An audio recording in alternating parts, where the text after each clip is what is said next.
All right, welcome back to the shop. Welcome back to the Two-Stroke Turbo channel. Today appears to be Roadster Day. We have a 1952 MGTD in the shop. We restored this car 3 or 4 years ago. It's back for some basic service, getting ready for the summertime. And we've got our own car sponsored here in the shop. This is a 52 Singer. And I was checking it over and one of the axle U-bolts broke, so I fixed that. And there was something else that broke on this car. Oh yeah, it's inside. It's the ignition. So we got new axle bolt hardware. The rear end was walking and left rusty dust and broke something up there. This one broke. And we've got Shop Dog Stella in a box of Goodwill clothes. She seems to have taken over. Seems to love this little box. You like that box? She can see outside. She can look out at all the beautiful cars parked in the parking lot. Lots of cool ones out there.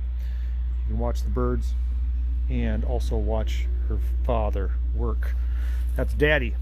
So we got to get this thing, a list of repairs done on this, get ready for the summer season. And then I got to show you a few things on this that I'm kind of fighting. Got the axle fixed, got the new drive line in. The U-joint had completely wore out the yoke, and I think that's because the whole pinion thing was shifting back and forth. It wore out both the yoke that goes to the flange and also the yoke on the drive line, so I actually had to cut it off. That was expensive. It's a bummer, but it's fixed now. We also need to put a new O-ring or seal ring on our drain plug because it's dripping. So a few things to do on the Singer. It's looking really good underneath here, though. It's come a long way. I'm working on the ignition. We'll show you the top side next. Okay, we got the Singer down on the ground. I want to show you a couple things. This front bumper that's pitted and rusted, I sandblasted, cleaned it up, has dents, painted it silver. Was, you can see the, if you look at the rust pits there, was really rusty. Was not acceptable for the customer on that car when it came in for restoration years ago, 4 years ago. So we bought brand new shiny chrome bumpers, and they look really great. So this car donated bumpers to this car and they fit. I have yet to put the rear one on here. I have it set off to the side, but I just needed something for the front because it looked terrible. Also, to be safe, haul my family around, I put in some seat belts. This car never had seat belts. Now it has retractable seat belts that probably won't save your life, but at least there's something. So that's nice. And a tube. I have to put a tube in this radial tire because the rim leaks. I did a test on it, and the weld on the rim on the backside, I don't understand how that could leak, but it does. So the tire loses air. So we got to pop that apart and put a tube in there. And then to cap it all off, I've been playing with the ignition. The timing on this car is too much. In other words, I can't get good base timing and full advance. It advances too far, like 36, 38, with a base timing of, I think, 3. So I took the, turn the light on, the distributor apart, and I tightened up the springs inside, and then I decided I hate points, so I got an electronic ignition conversion kit. I had to go pick that up. So I'm going to be putting that in now, and hoping that I can get my base timing up around 10 and my total timing to about 30. That's what I'm looking for. It would run a lot better, especially with these big carburetors. It just doesn't like to have 0 or +1 base timing. It needs more for good off idle throttle response. So that's what I'm hoping for. So we're working on that. Let's get the ignition in here and see if we can get it running.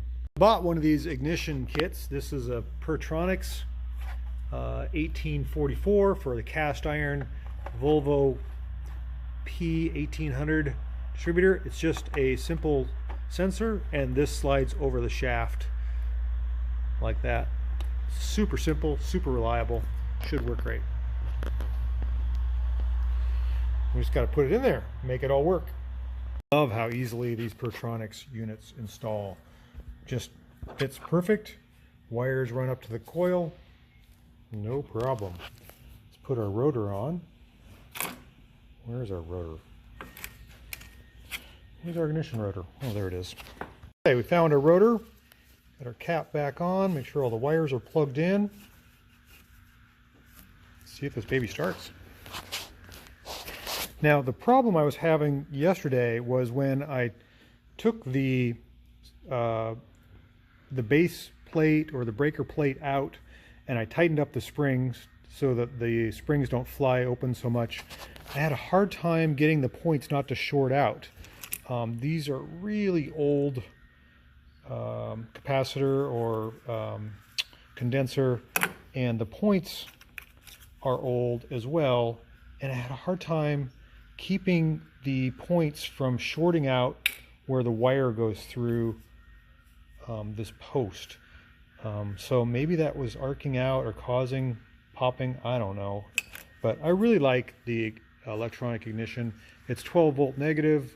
We need to bring this thing into somewhat of the 20th century. Let's see if it starts. Oh yeah, started right up. Ooh, that even idles smoother already, I can tell. Let's see, where's the throttle?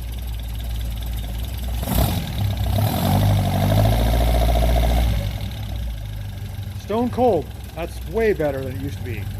That's awesome. Now I gotta set my timing. Okay, we got the Singer out here purring. I've got my timing set about 10 degrees before top dead center with a maximum of about 35, and it runs so much better. I could only get probably 0 degrees base timing with a maximum of like 36 before, and it would ping. So I'm pretty happy. It's got nice throttle response, pretty zippy, and I think I've gotten rid of that. I had like a little bog or hesitation right up idle. Has a nice idle. Idles down to 900 RPM.